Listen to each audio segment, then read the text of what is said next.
এই বাপ, তোমরা যারা চিন্তা করো না, তোমরা বলো না বাজান, বলো না এই দরদি ভাই চিৎকার করে বললাম, তুমি যদি বলো তোমার পায়ে ধরতে, আমি পায়ে ধরতে রাজি।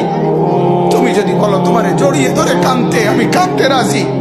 তুমি বলো কেন আল্লাহর সাথে রাগ করলা, কেন আল্লাহর সাথে রাগ করলা, কেন আল্লাহর সাথে নারাজ হইলা, কেন সেজদা কপালে জুটলো না, কেন মালিকের সাথে সারাদিনের এত কিছুর বিনিময়ে আল্লাহ তাআলা একটা মিস কল দিলে, 2 সেকেন্ডের একটা মিস কল দিলে বন্ধু তুমি টের পাও তোমার মোবাইলে মিস কল আসছে। এত বড় মসজিদে ছয়টা মাইকের হরন দিয়া আল্লাহু আকবার বলে তোমারে ডাক দেয়, তোমার একটা বারো কানে লাগে না, বিবেকে লাগে না। তোর মতো সত্য ডাকাত, তোর মতো পাষাণ বেটার কে হইতে পারে বেটা?